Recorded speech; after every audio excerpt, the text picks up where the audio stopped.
સુરત શહેરના ઉધના વિસ્તારમાં આવેલી એક સોસાયટીમાં આજે બપોર બાદ અચાનક આગ ફાટી નીકળતા અફરાતફરીનો માહોલ સર્જાયો હતો.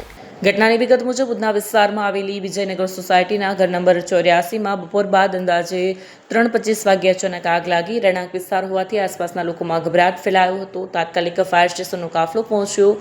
ફાયરની ગાડી અંદર જઈ શકે તેમ નહોતી. ઉધના ફાયર સ્ટેશનના સબ ફાયર ઓફિસર નરોત્તમ કે ખલાસીએ આ માહિતી આપી હતી. તેથી ગાડી બહાર ઊભી રાખી પાણીની લાંબી પાઇપ લંબાવીને કામગીરી શરૂ કરવામાં આવી હતી. ઘરમાં ધુમાડો એટલો પ્રચંડ હતો કે જવાનોએ ઓક્સિજન માસ્ક પહેરીને પ્રવેશ કરવો પડ્યો. બહાદુરી બતાવતા આસારામભાઈ ઇજાગ્રસ્ત થયા.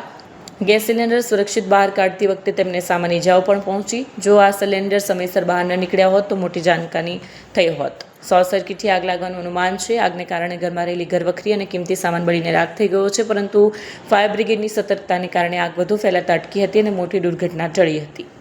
મેં સબ ઓફિસર નોટમ કે ખલાસી ઉધના ફાયર સ્ટેશન. કઈ જગ્યા અને શું આગનો બનાવ હતો? વિજયનગર ઘર નંબર 84માં આગ લાગવાનો કોલ મળ્યો હતો. ફાયર કંટ્રોલ દ્વારા 3:25 જેવો ટાઈમ હતો અને અમે તરત જ ઘટના સ્થળે આવીને કામગીરી ચાલુ કરી દીધી. રેસિડેન્શિયલ વિસ્તારમાં હતું કે કોમર્શિયલ વિસ્તારમાં હતું? રેસિડેન્સી એરિયામાં આગ આવી હતી અને કેટલું નુકસાન થયું છે અને કોઈને ઇજાગ્રસ્ત થયું હોય? એક ભાઈને નોર્મલ ગેસની બોટલ કાઢવામાં વાગ્યું હતું. એમનું નામ આસારામભાઈ છે ને બાકી બીજી કોઈ જાનહાની થઈ નથી.